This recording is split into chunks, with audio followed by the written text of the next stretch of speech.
हरे कृष्णा। हम श्रीमद् भगवद गीता के चतुर्थ अध्याय दिव्य ज्ञान इसके 40वें श्लोक को पढ़ रहे हैं। इस पर आज हमारा तीसरा दिन है।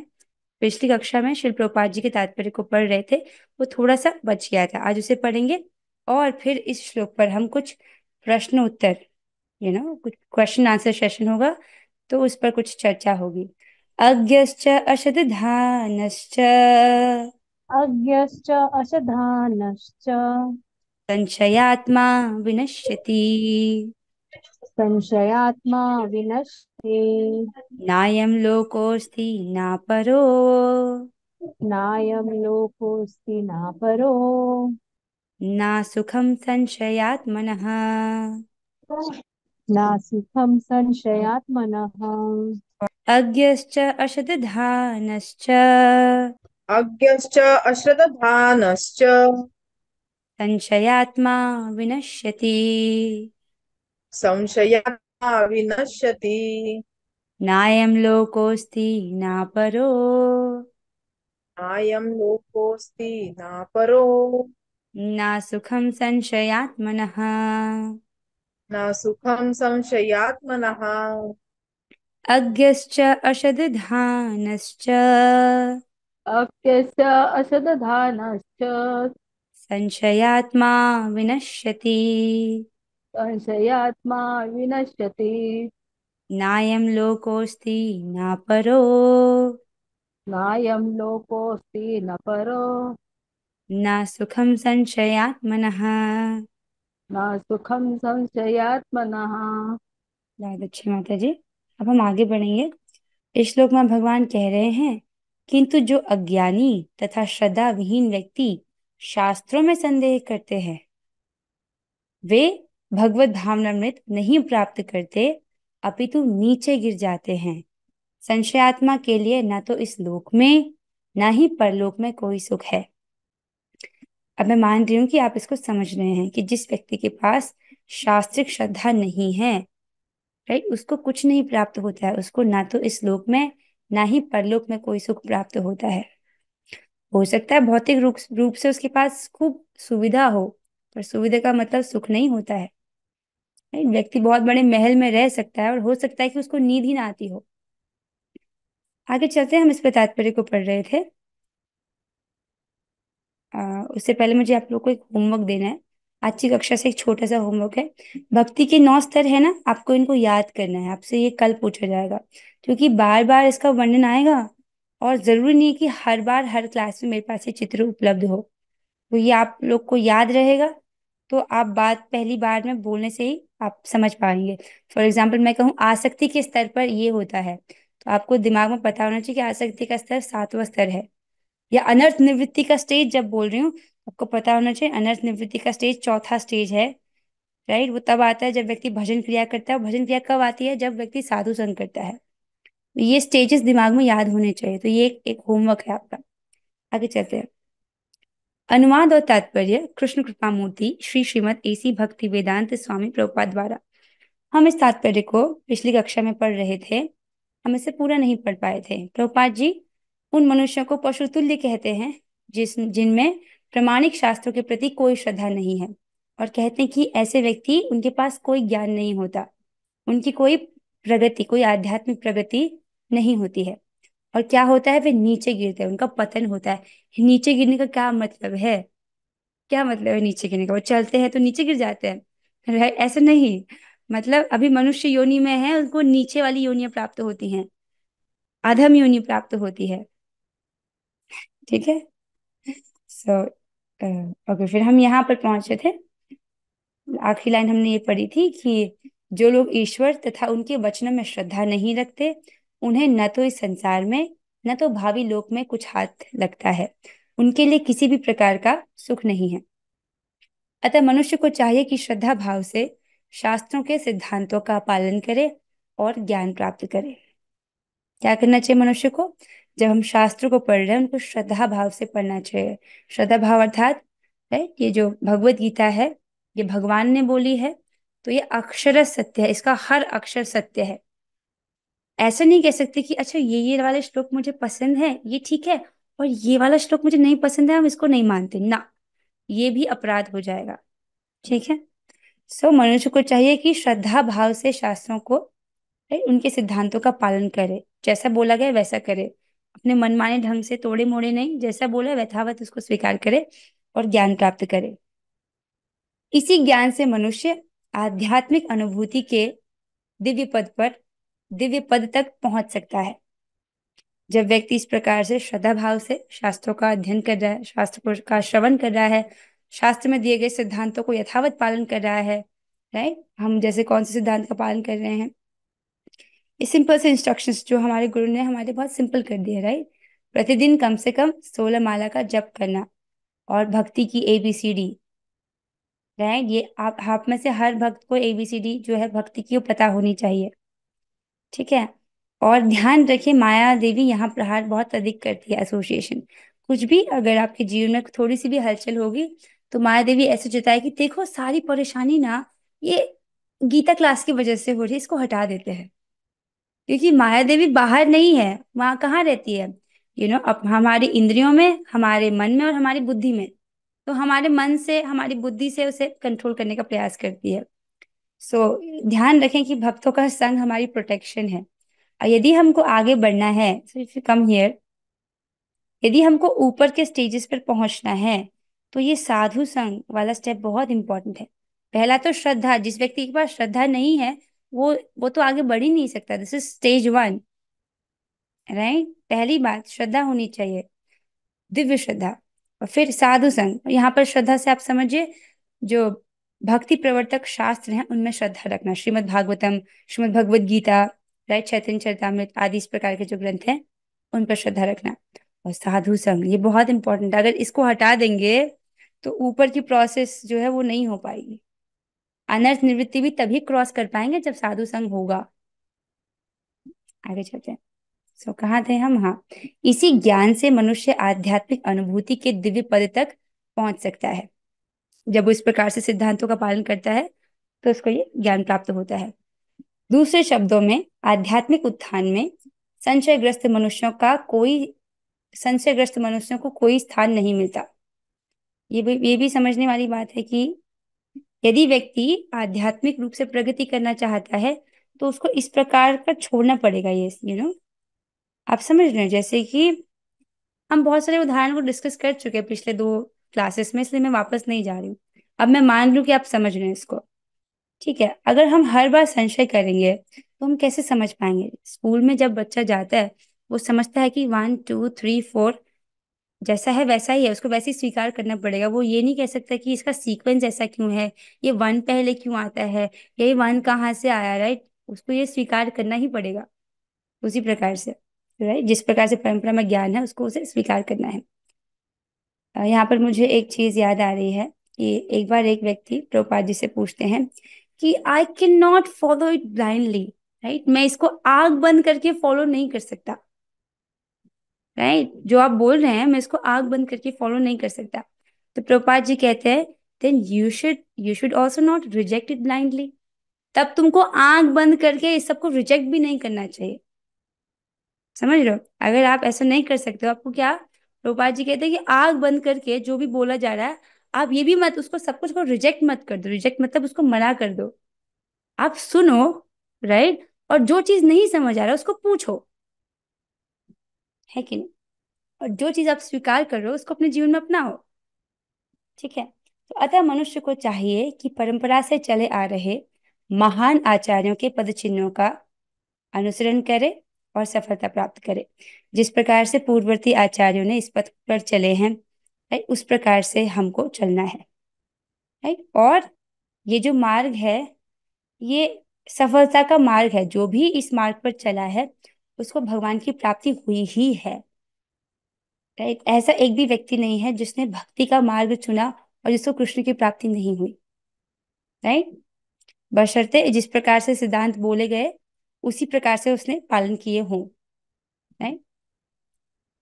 ओके, आई होप यहाँ तक आपको समझ आ रहा है। इसके साथ ये तात्पर्य यहाँ पर समाप्त होता है।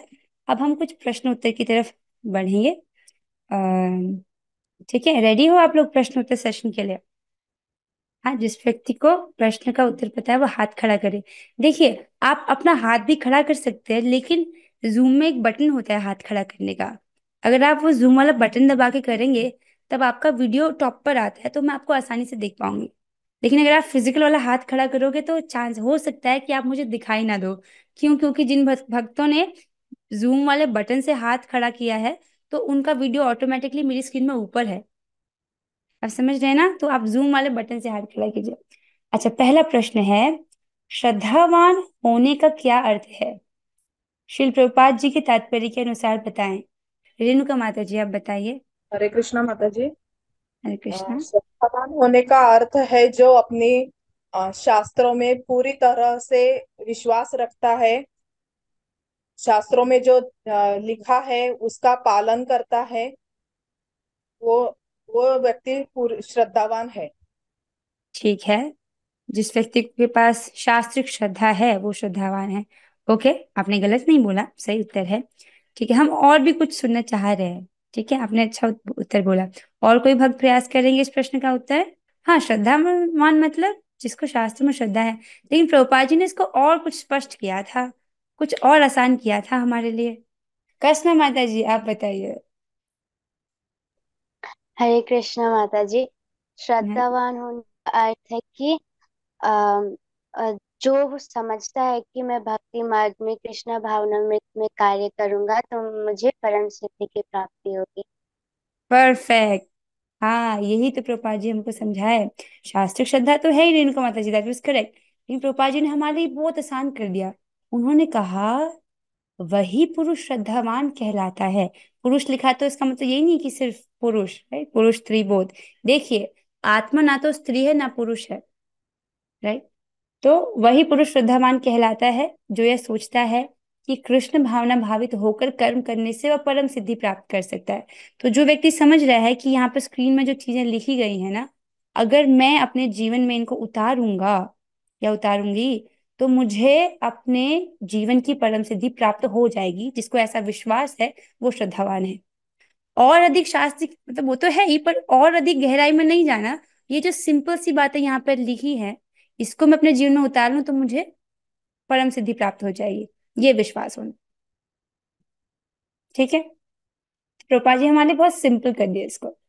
बहुत सुंदर। अच्छा, अब हम अगले प्रश्न की ओर बढ़ते हैं। किस व्यक्ति को सुख की प्राप्ति नहीं होती, ना इस लोक में और ना ही परलोक में? अनीता माता जी, आप बताइए।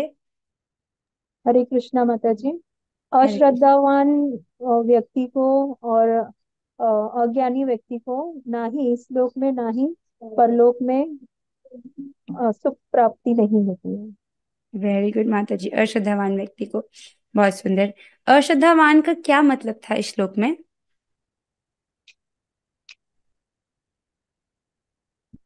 हम अनीता माता जी बताइए, अश्रद्धावान व्यक्ति मतलब कैसा व्यक्ति जिसको किस चीज की श्रद्धा नहीं है? जिसको शास्त्र भगवान के वचनों की जो शास्त्र में बताया गया है उस पर श्रद्धा नहीं है माता जी। यस, बहुत सुंदर माता जी, राइट। शास्त्र के वचनों पर, भगवान की वाणी पर जिसको श्रद्धा नहीं है। बहुत सुंदर, क्योंकि देखिए, शब्द प्रमाण पर जिसको विश्वास नहीं है फिर उसकी क्या गति हो सकती है? वही फंस जाएगा। आगे चलते हैं। वेदों में मुख्य रूप से 3 प्रकार के प्रमाणों का वर्णन है, इनकी व्याख्या कीजिए। दूसरी भाषा में आपसे पूछा जा रहा है कि वो 3 प्रकार के प्रमाण कौन से हैं। कौन से हैं? माता जी पिछली क्लास का पूछ रहे हो आप?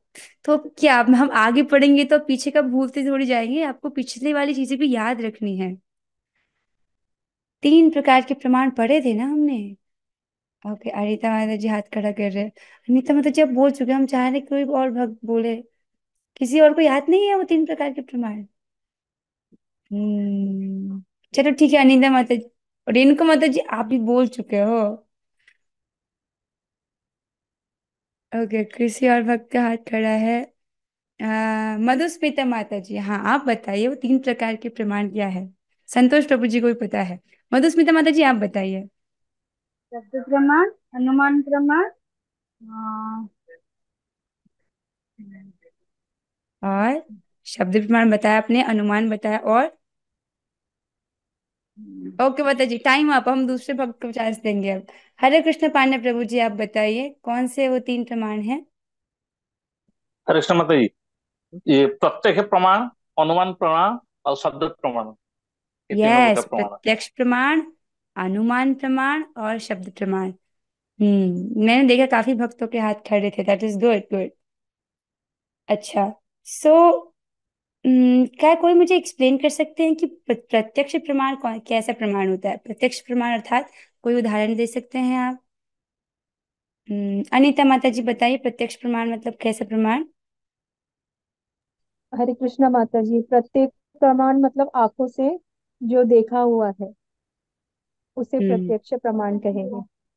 हम्म यस, आंखों से बोल दिया गया है, इसका मतलब उपलक्षण से ये भी जानना होगा कि बाकी सब इंद्रियां, राइट, जो चीज है हमारी भौतिक इंद्रियां जो प्रमाण दे सके, हमारी भौतिक इंद्रियां जो इंफॉर्मेशन दे, उन पर विश्वास करके जो हम जिस चीज को सत्य मानते हैं, ठीक है, वो प्रत्यक्ष प्रमाण है। बहुत सुंदर, आपने सही उत्तर दिया। दूसरा है अनुमान प्रमाण। अनुमान प्रमाण का कोई उदाहरण दे सकते हैं हमको? किसी वक्त को याद है हमने कौन सा उदाहरण पढ़ा था? मदन मोहन प्रभु जी को पता है, आप बताइए प्रभु जी। हरे कृष्ण माता जी, अनुमान प्रमाण में आपने उदाहरण दिया था हाथी वाला, जिसमें जो 6 व्यक्ति है वो अलग अलग स्थितियों में हाथी को छूते हैं और उसका अनुमान लगाते हैं। कोई कहता है कि हाथी एक रस्सी है, कोई एक खंभा बताते हैं, वगैरह वगैरह। तो इस प्रकार से अनुमान प्रमाण भी हम कह सकते हैं कि वो पूर्णतः सही नहीं है अनुमान, परंतु और वो शब्द छह के छह व्यक्ति प्रमाण। अंधे थे। हाँ जी। और जी तीसरा प्रकार आता है शब्द प्रमाण, जिसके जो कि अपने शास्त्रों के ऊपर आधारित रहते हैं, जो कि एकदम सटीक हमको विश्वास कर सकते हैं हम शब्द प्रमाण पे। हाँ, बहुत सुंदर प्रभु जी, तुमने सही उत्तर दिया। अब हम दूसरा प्रश्न पूछते हैं कि जो शब्द प्रमाण है, राइट, ओ वो फिफ्थ प्रश्न है तो उसमें आगे आएंगे। ठीक है, आपने सही उत्तर दिया प्रभु जी। अब हम अगले प्रश्न की ओर बढ़ते हैं। प्रत्यक्ष प्रमाण क्यों अधिक विश्वसनीय नहीं है? अनंत मैं ब्रह्मण कह रही जी। थी माता जी, जैसे प्रत्यक्ष प्रमाण इसलिए अपूर्ण है क्योंकि जैसे पानी है माता जी, पानी पीते हैं तो पानी का स्वरूप तो वही होता है, लेकिन जैसे आंवला खाने के बाद पानी पियेंगे तो पानी मीठा लगता है माता जी, तो इसलिए ये प्रमाण अपूर्ण है। और यस जैसे बीकर में हम जैसे कुछ रख देते हैं माता जी, पेंसिल तो आधे बीकर में, तो फिर वो हमको टेढ़ा नजर आता है, हालांकि वो तो सीधा होता है माता जी, जी इसलिए जी अपूर्ण माता, प्रमाण है। यस माता जी, आपने सही आपने अच्छे उदाहरण दिए, राइट। पानी से भरे बीकर में पेंसिल रखना टेढ़ी नजर आती है, तो हमारी यही आंखें हमें सही इंफॉर्मेशन नहीं हाँ जी, देती। हमारी इंद्रियां अपूर्ण है माता जी। यस माता जी, बहुत सुंदर, इंद्रियां अपूर्ण है और हमको भ्रमित कर देती है, बहुत सुंदर। अगले प्रश्न की ओर बढ़ते हैं। शब्द प्रमाण क्यों श्रेष्ठ है? हरे कृष्ण पांडे प्रभु जी, आप बताइए क्यों श्रेष्ठ है? हरे कृष्ण माता जी, शब्द प्रमाण श्रेष्ठ है इसलिए कि वो दोष से मुक्त रहता है। जैसे भगवान का शास्त्र है, भगवत गीता है, जो लिखा जाता है वो हमारे लिए प्रযোज्य होता है। वो दोष से मुक्त है, आपने सही बोला। ठीक है, वो दोष से मुक्त क्यों है? दोष से मुक्त क्यों है, रेणुका माता जी आप इस पर प्रकाश डालिए, दोष से मुक्त क्यों है ये शब्द प्रमाण? क्योंकि वो डायरेक्ट भगवान की वाणी है, ये वह दोष से यस मुक्त। यस, क्योंकि ये भगवान की वाणी है, और केवल भगवान ही ऐसे व्यक्ति हैं जो सब प्रकार के दोषों से मुक्त है, राइट। और इसलिए इस ज्ञान को अपौरुषेय कहा जाता है, इसमें कोई त्रुटि नहीं, कोई दोष नहीं, परफेक्ट ज्ञान। बहुत सुंदर। अच्छा, अब नेक्स्ट क्वेश्चन है ये एबीसीडी वाले क्वेश्चन। भक्ति की एबीसीडी क्या है? ये तो प्रश्न आपको जीवन भर याद रखना है और हर दिन याद रखना है। आंसर तो हम एक बच्चे से ही सुनेंगे। कैसे माता जी आप बताइए, भक्ति की एबीसीडी क्या है? भक्ति की एबीसीडी में ए एसोसिएशन, बी हम्म बुक शास्त्र को आपको मतलब पढ़ना, बताना पड़ेगा, एसोसिएशन का अर्थ क्या होता है?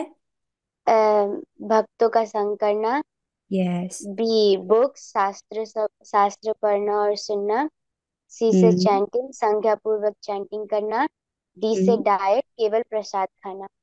बहुत सुंदर, बहुत सुंदर माता जी। एक और प्रश्न यहाँ पर आपने बोला ना, बी से बुक्स मतलब शास्त्र को पढ़ना, तो शास्त्र मतलब कौन से वाले शास्त्र पढ़ना? भक्ति प्रवर्तक शास्त्र, जैसे श्रीमद् भगवद गीता, श्रीमद् भागवतम या चैतन्य चरितामृत आदि। बहुत सुंदर, राइट।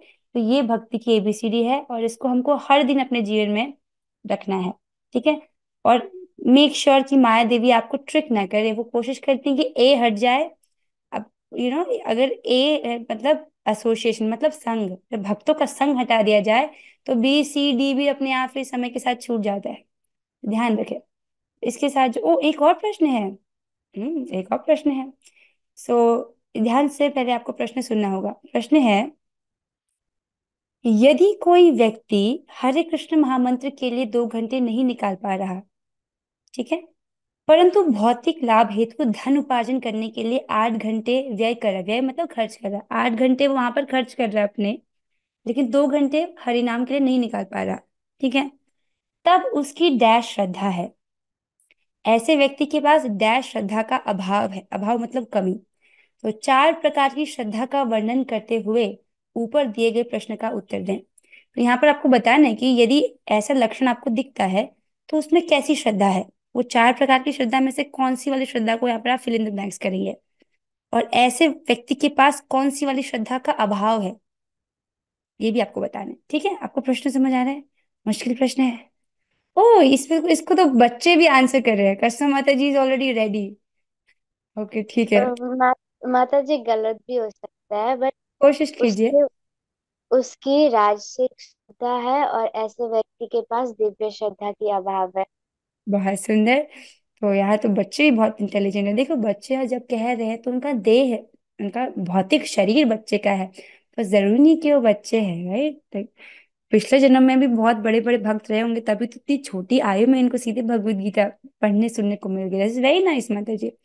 ओके, तो उसकी श्रद्धा राजसिक की श्रद्धा है, राइट। जब बुद्धि के ऊपर रजोगुण आ जाता है ना, तो कुछ समझ नहीं आता। जैसे तमोगुणी श्रद्धा वाला व्यक्ति को आप यही दिव्य ज्ञान दोगे तो वो सुन तो रहा है आपको, लेकिन ये सोच रहा है कि हाँ तुम जो भी बोल रहे हो सब गलत है।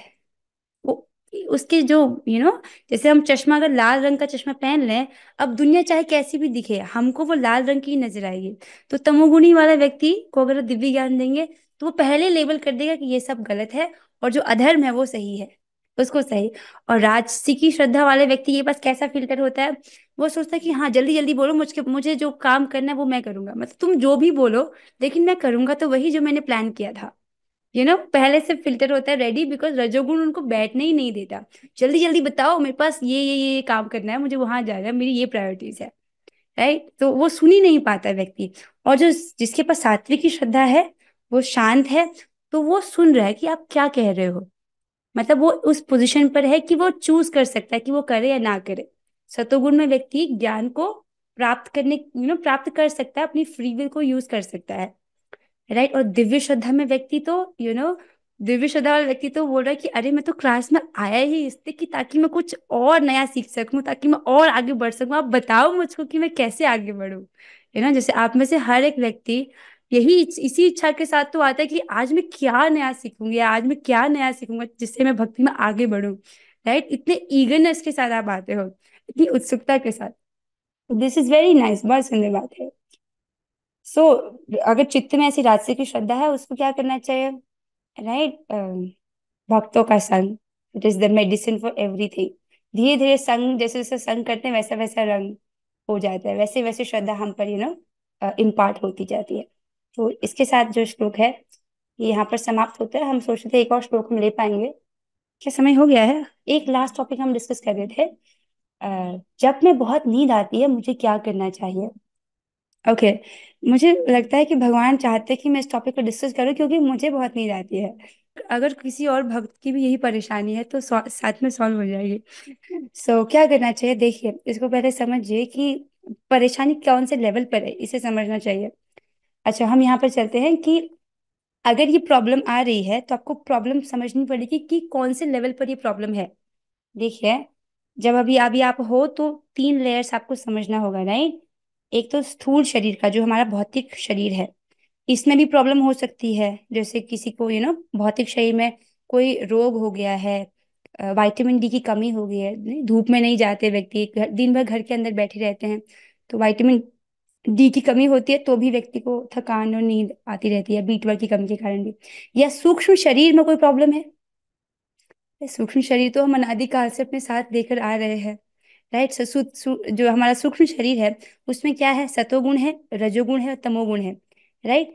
साथ में हमारे पूर्व अनादिकाल के जन्मों के संस्कार हैं, राइट।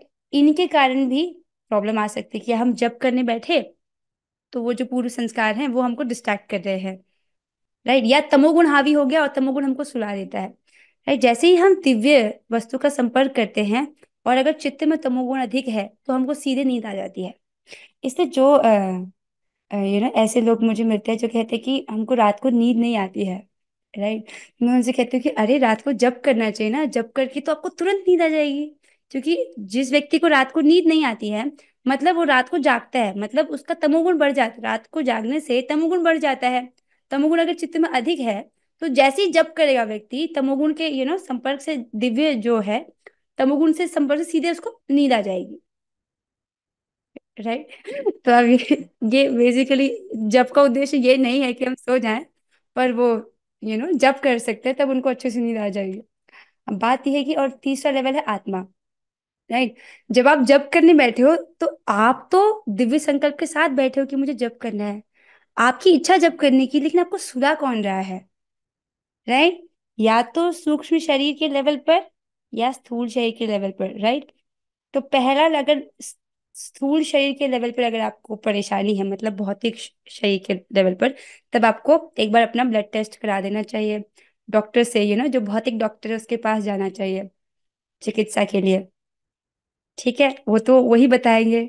राइट, और अगर सूक्ष्म शरीर कारण है तो ये तमोगुण के कारण है। जब तमोगुण का अधिक होता है, तमोगुण चित्त में तमोगुण अगर व्याप्त रहता है तो नींद आती है। इस पे कोई बुरा फील करने वाली बात नहीं है। देखिए, हर किसी को नींद आती है, हम सभी को उस फेज से जाना है। राइट, फिर हम, ये हमारा संघर्ष वाला फेज है। जब हम जप करेंगे, जप करेंगे, जप करेंगे, बार बार ये जो चित्त में तमोगुण है हमको सुलाएगा, लेकिन उसको संघर्ष, राइट, इस संघर्ष में हार नहीं मानना है। अब जब करते रहेंगे, करते रहेंगे, करते रहेंगे तो तमोगुण कम होता रहेगा, कम होता रहेगा, कम होता रहेगा, चित्त का शुद्धिकरण होगा। इस प्रकार से एक ऐसा फेज आएगा जब हमको नींद नहीं आएगी जब करते वक्त। सो हार नहीं माननी है। कोई बच्चे पढ़ाई के लिए रात को जगते हैं तो क्या उनका भी तमोगुण बढ़ता है? यस प्रभु जी, समय जो है भगवान ने सेट है, ऐसे किया है, रात्रि में जगा है व्यक्ति, ठीक है, तो उसका तमोगुण बढ़ता है। इसलिए इट्स बेटर कि रात को जल्दी सो जाओ और सुबह जल्दी उठ के अपना काम करो। मतलब रात को अगर आप 12 बजे तक पढ़ाई करते हो तो रात को जल्दी सो जाओ और सुबह 2 बजे, 3 बजे उठ जाओ, 4 बजे उठ जाओ। That's more smart. मुझे तो सुबह उठने में प्रॉब्लम होता है। कैसे? ओके माता जी, ये सबको प्रॉब्लम होती है, आप चिंता मत कीजिए। आप जितने बजे उठ रहे हैं, ठीक है, उतने बजे उठ के आप अपना जप कीजिए। इट्स ओके, आई अंडरस्टैंड, छोटे मतलब बच्चों को शुरुआत में दिक्कत होती है। सो जो लोग लेट उठते हैं चिंता मत कीजिए, जितने बजे आप उठ पाए उतने बजे से के बाद आप शुरू कर सकते हैं। यदि आपको दिन भर में निद्रा और आलस महसूस होता है तो आपका तमोगुण बढ़ा हुआ है।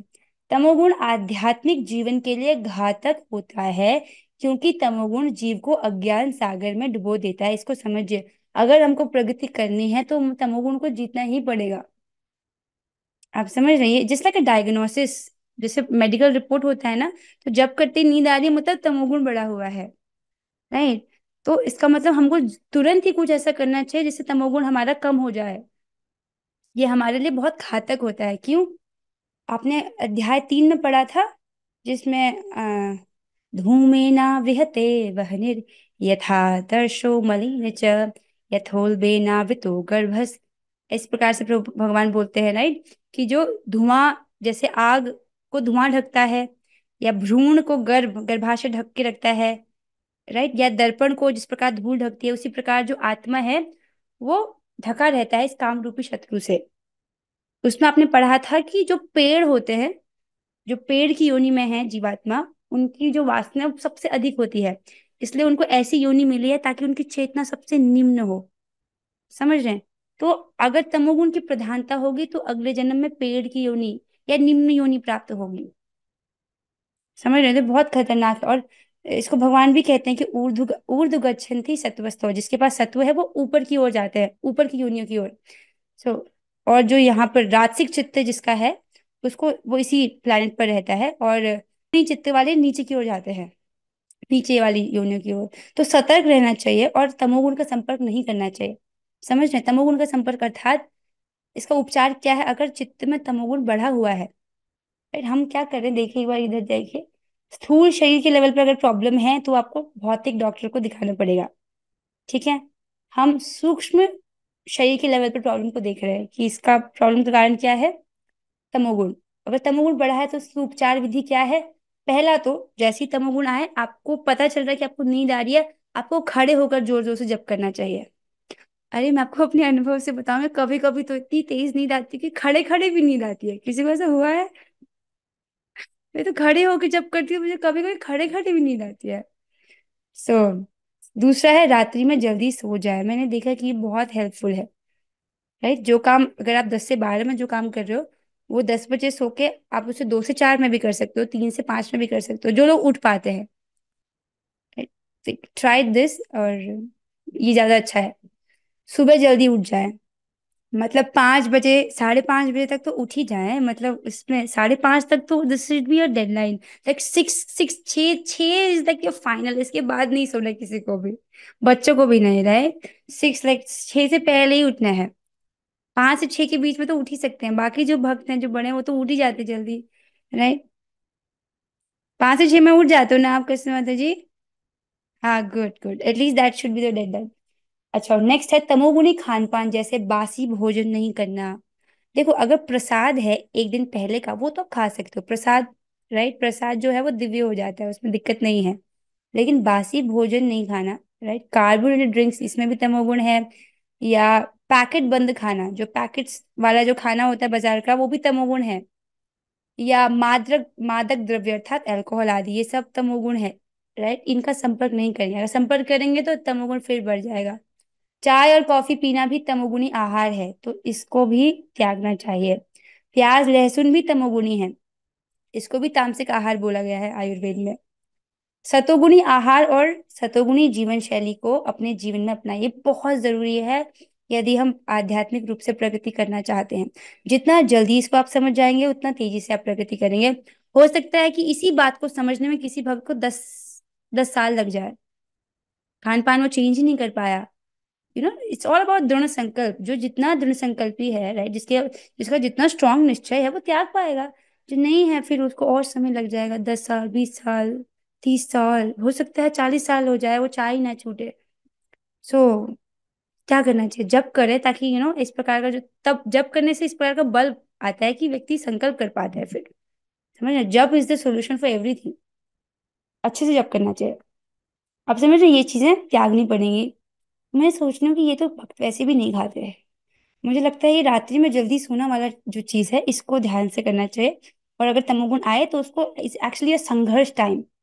राइट, आपका चित्त आपको सुलाना चाहता है, आपका सूक्ष्म शरीर आपको सुलाना चाहता है, जो जो तमोगुण है। लेकिन आप जब करना चाहते हो, तो आप उस चीज को अपने ऊपर हावी ना होने दें। खड़े होकर जब करें, चलो चल के जब कीजिए। इस प्रकार से ये संघर्ष वाला फेज है। ऐसे जब करते करते एक दिन टल जाएगा ये वाला फेज, मतलब चले जाएगा, फिर हम दूसरे वाले फेज पर पहुंचेंगे। ओके, सो विद दिस आज के वर्कशॉप में यहीं पर विराम देते हैं। ओके, सो किसी को प्रश्न है? क्या बच्चों को हम फोर्स कर सकते हैं जब करने के लिए? बहुत अच्छा प्रश्न है। देखिए माता जी, जब आपका बच्चा स्कूल नहीं जाता, क्या आप उसको फोर्स करते थे? बताओ, जब आपका बच्चा स्कूल नहीं जाता, या क्लास नहीं अटेंड करता, या होमवर्क नहीं करता था, क्या आपने उनको कभी थप्पड़ लगाया है? कभी आपने उनको फोर्स किया है कि नहीं बेटा, आपको स्कूल जाना ही चाहिए? करते हो कि नहीं? किया आपने उनको? हाँ, क्यों किया? क्योंकि आप समझते हो कि ये बच्चे का श्रेय है। राइट, बच्चे की टेंडेंसी होती है खेलने कूदने की, उसको नियम पसंद नहीं है। लेकिन क्योंकि आप उनका भला जानते हो, इसलिए आपका कर्तव्य है। उसी प्रकार शास्त्र कहता है कि माता पिता और गुरु का ये मुख्य कर्तव्य है कि जो उनका आश्रित है, वो जन्म मृत्यु के चक्र से छूट जाए। राइट, अगर, राइट, एज ए मदर, ये बहुत बड़ी रिस्पॉन्सिबिलिटी कि आपका जो बच्चा है वो जन्म मृत्यु के चक्र से छूट जाए। राइट, ये आपकी जिम्मेदारी है। आप उसके लिए आपको डांटना पड़े तो आपको डांटना चाहिए, जैसे आप उनको भौतिक ज्ञान के लिए डांटते हो। ठीक है, डांट डपट के जैसे भी समझे, क्योंकि ये आपका कर्तव्य है as a mother. Okay, so with this माझी कक्षा को यहीं पर विराम देते हैं। हरे कृष्णा हरे हरे कृष्णा कृष्णा कृष्ण हरे कृष्णा कृष्णा हरे कृष्ण हरे, कृष्ण हरे हरे राम हरे हरे राम, हरे राम राम राम हरे हरे राम हरे। राम राम हरे हरे हरे हरे कृष्णा कृष्णा हरे कृष्ण कृष्णा कृष्ण कृष्ण कृष्ण हरे कृष्ण हरे, हरे हरे हरे हरे राम राम हरे राम राम राम राम हरे राम हरे। हरे हरे हरे हरे कृष्णा कृष्णा कृष्ण कृष्ण कृष्ण कृष्ण हरे कृष्ण हरे, हरे हरे हरे हरे राम राम राम हरे राम राम राम हरे राम हरे। हरे हरे श्रीमद् भगवद गीता की जय। श्री प्रभुपाद की जय। जय। और गुरु श्री गुरु जय। गौरंगा। हरे हरे हरे कृष्णा। हरे thank you Krishna. So much for joining. पंचांग हरे जी। कृष्ण। सिट हमारा